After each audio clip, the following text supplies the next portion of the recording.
Now, you would never have thought that about 10 miles from Blackpool in a northeasterly direction there was quite a substantial mining operation that was going here over wire, and it was all for salt. Originally it wasn't for salt, they were looking for iron ore, but to get the salt back in the 16th, 17th century they had to navigate the perilous tides, take the salt away, purify it.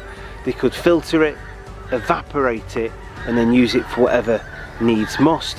So it was a lot easier for them to try and use some sort of salt that was available under terra firma. And now we've got Canadian geese flying over me, looking for a hot for the way home. bed somewhere in Spain.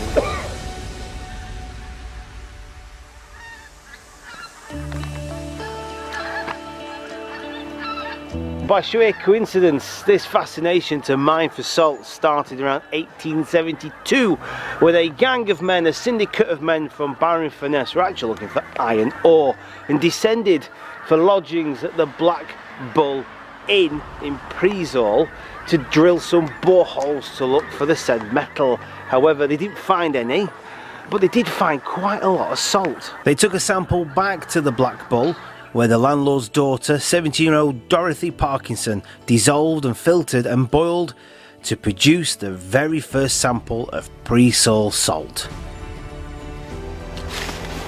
So, being an attractive industry to master, salt mining production was established to brine pumping and rock salt mining, with a 170-metre borehole sunk at Fleetwood that was done by the Royal Engineers in 1860. The first salt was produced at Bernays on the 25th of February 1890. The company was then sold to the United Alkali Company Limited in 1891. Stanley Brothers and Nuneaton. They built some 460 metres of nearly 2-metre diameter tunnels at Priesall using a Stanley heading machine.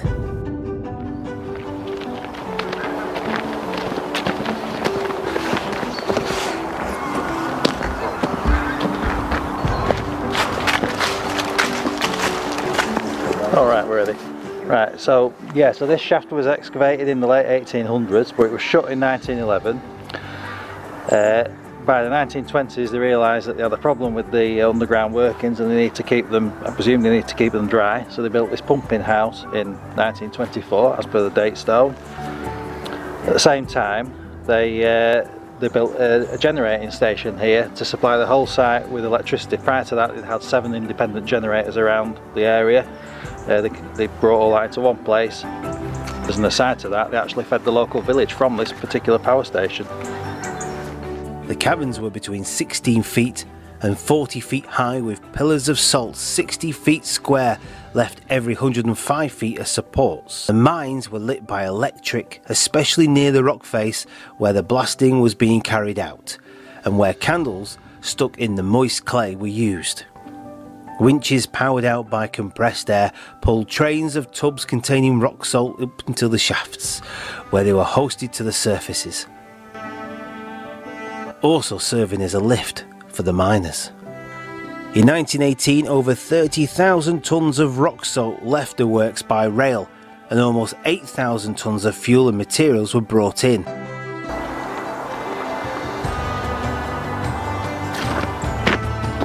What you wouldn't believe, just by looking at all this, that this here was part of the railway line.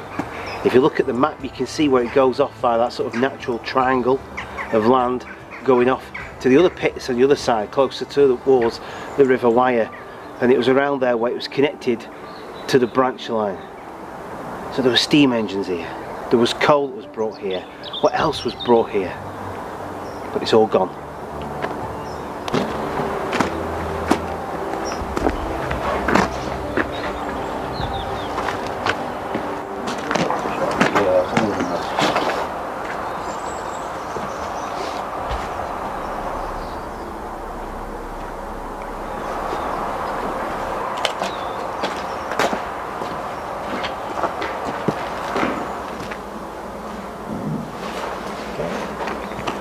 Around around 1902, Preezall Salt Works was built north of the salt marshes on the east bank of the river, with 2 special trains running every day. 10 years later to the branch line for the Garstang and Knott Railway. Knott and there's in the background. So this demanded for skilled workers and attracted many folk from Cheshire salt mines, doubling the population around here to almost 2,000. Now by 1912, the sound of a 24-hour pumping machine reverberated across these fields.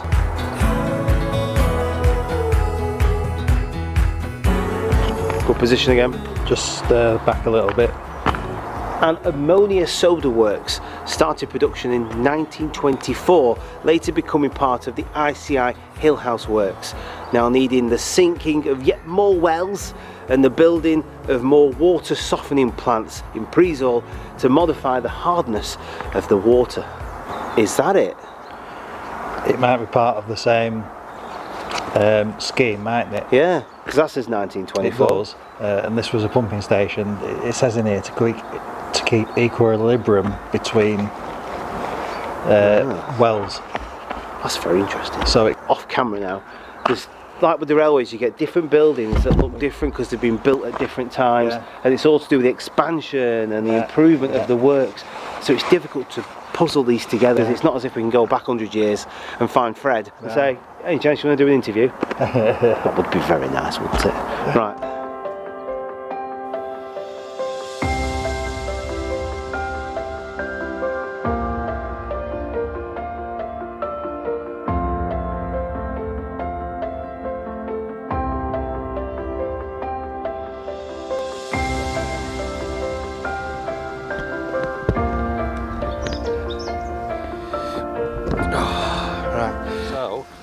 over there, according to the map here, the Bible for today, was well number 2 somewhere in this area here. So we've walked from the 1924 building, which was a pumping house, a generator. Started out as a shaft admitting into a mine, but shaft number 5. It got worked up by 1911, if I remember, and then it became a pumping house. So we've come across the road where that triangle bit is to walk towards the River Wyre, where there used to be, I'll show you a photograph later, a jetty that went out where the trains actually went. So we're actually walking on the track bed. We've come from along the track bed from where they were, the buildings were there, along here. And as you can see in the drone footage, where the big ponds, they were the shafts, and there was different shafts, and behind us here was buildings. They're subsidence, aren't they, from where the shafts were? So they've all sunk in. They've all sunk in, and where the big pond is, I think they call it the big hole, the railway line actually went across there, so they've all disappeared. Now we tried to get the drone to try and find a building. The theory is there's still a building available to see, but we can't find anything, and the drone ended up coming back home. But where these bushes are here, all across here, so there would have been buildings. Hole number 2, shaft number 2. Let's get Stewart on. Go on. So there were buildings on the right here, on our right. That is definitely shaft number 2. So it was somewhere in this. Right. So we'll know that it's also overgrown. We shouldn't be walking in, should we? No. Well, it's overgrown, and also you don't know if is that concrete? If you've got any holes down there. But Stuart's walked off. This is the last moment you see Sparky Stew. There's a lot of old steel pipes in most of it, possibly like drills. We've had to go ad-libbed, and we've had to go off piece because it's the dates between everything being built and the way it was all established and evolved. It's so fragmented, and obviously you've got the Fleetwood side where the brine was pumped to, and over there they made. That must have been where the main factories were, wasn't it? This was just where they extracted the chemicals. So this was like a primary supply for those factories. It was a huge industry. Great railway system was there, with obviously the alkali and the brine and the soda works and everything else. Right. So you've got this nice drawing here actually, haven't you? Which is yeah. So that's numbers 3 and 4 shafts. I think we'll be walking past that shortly. We'll have a look at that and see. So we're here. We're around there, number 2. Right. And we're going to obviously go around that, and then I think we end up here somewhere. So we'll be looking down on that scene. Only we won't be. It's just trees now.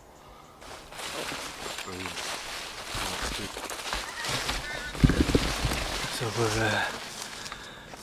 we're kind of running south of where the railway line was because of the big hole where it sunk, and you sort of end up going off in this direction down here. According to this, that water down there, shaft number 21 and shaft number 37 were in the middle of that. Wow. And it all collapsed. This one here is the smaller of the two ponds, and this is where the buildings fell in. So the buildings were behind there? We're actually in the middle of it. Wow. They had problems going back as early as the late 1800s because they made the pillars to prop up the shafts out of the rock salt, but because of the moist air it was carving away, naturally carving away, decaying away the pillars, and that's when problems started. Now theory would be that they may be able to prop them up with timber supports or something, but I suppose if the whole of your cavern is made out of rock salt, you're going to need more than timber supports to keep that bugger up.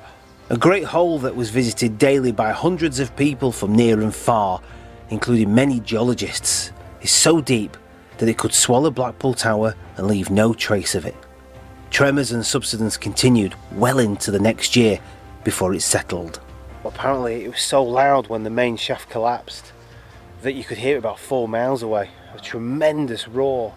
And then later on, one of the other shafts collapsed. All the water, the soil going in, all the water shot up straight up into the air and then flooded the fields around. This is I won't say a little story, it is a little story because little as regards its exposure, but it's quite a seismic event, not just from the mining operation, but for what actually happened to the mines. All for putting salt on your chips.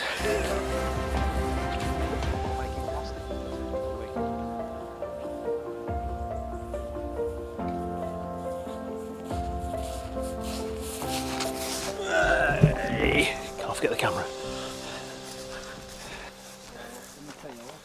So we fathomed. Yes, 36. So Right. there's a pipe sticking out the ground. So there's a pipe sticking out of the ground down there. That was pit 36. And this is where you reckon the... It's for some sort of a tank. So Stu reckons he stood in the tank. This is where they, So he thinks this is one of the original parts of earthworks where they dried out. He's got his trowel. I was hoping to find some salt. Clearly clay under. Tell you what, not even salty. No, very disappointing. Actually, it maybe is a touch, but it might just be naturally like So see, yeah. you've got on the map here, haven't you? So Yes. we've got engine shed. So we're stood in that. So the engine shed is that direction over the palisade fence there. This tank here, and then just through there, just the other side of the fence is where the engine shed was. So I dare say there's remains of that, but we'll not be able to see them. Angle of the fencing going off, we reckon could be the boundary of where the engine shed was with the railway lines that were coming in. Obviously they would have had to harbour the rolling stock when not needed, and to maintain it, whole proper full operation. Obviously you can't get in there, and I wouldn't want to go in there anyway, it'd be too dangerous, but it'd be great if we could, and we knew that there were some foundations that were still there and plot out where it was all laid out. So we're going to go off in this direction now towards the estuary, towards the Wire estuary, where we can see Fleetwood, we can see where old ICI was, and follow the railway line all the way to what was the jetty, where they used to send the product over by rail. Let's go. Let's go. Get me back. Those geese are still talking to me. Oh.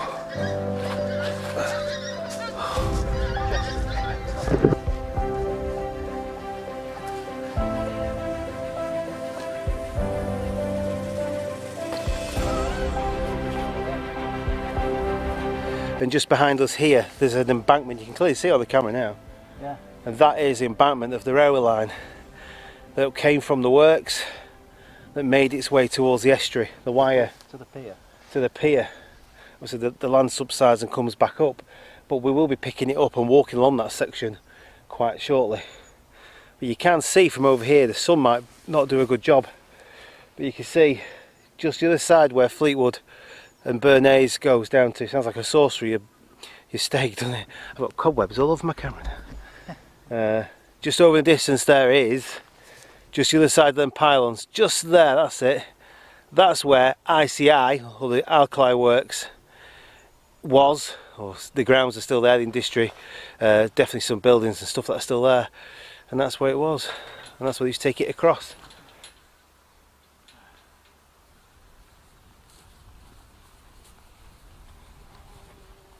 It still is the tip, isn't it?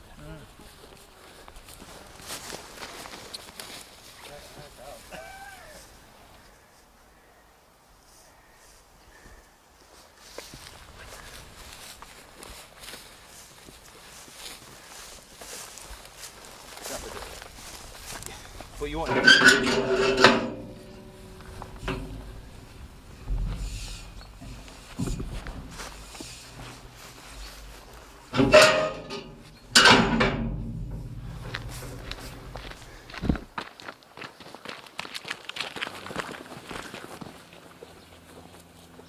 Beautiful fab town of Fleetwood.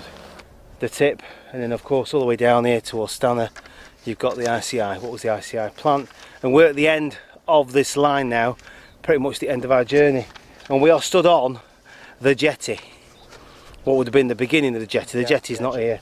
As you can see, it's all gone. It's all gone. That's the thing. There's very little left, considering how important it was to the area and the industry of the Fylde coast. There's very little left at this side, and it's such a short piece of history, of time, of it all coming and going. Well, you can see this, I call it a cutting, but it's not, is it? It's a channel there. Yeah. That would appear to be that. It's obviously not dredged nowadays, so the jetty was just here. Right. In front of us, and the boats will come into that, almost like a parking space. Yeah, like a lay-by.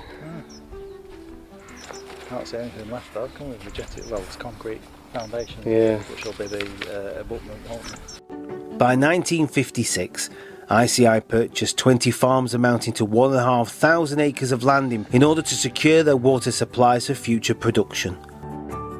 By that time, all of the buildings at the mine head had long been demolished and the jetty and the rail links dismantled, leaving this small but important part of British history forgotten.